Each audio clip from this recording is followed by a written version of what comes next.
ভবিষ্যতে এই রকম বন্যা, যেটা বলা হচ্ছে যে ফেনীতে এক রকমের নজিরবিহীন, সেটা এড়িয়ে চলতে আমরা কি করতে পারি এসব নিয়ে আলোচনা হয়েছে। আমাদের সিদ্ধান্ত হয়েছে যে সর্বোচ্চ গুরুত্ব দিয়ে বন্যা উপদ্রুত সবকটা জেলাতেই উপদেষ্টা মণ্ডলীর সদস্যরা যাবেন।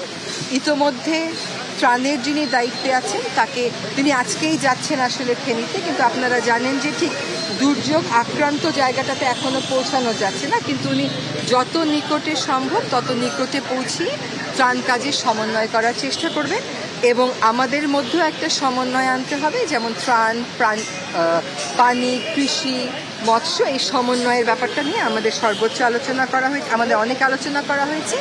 আর আমরা শুনছি যে আসলে উজানেও অনেক বৃষ্টিপাত হয়েছে, প্লাস আমাদের যেখানে বন্যা আক্রান্ত জেলাগুলো সেখানেও অনেক বৃষ্টিপাত হয়েছে।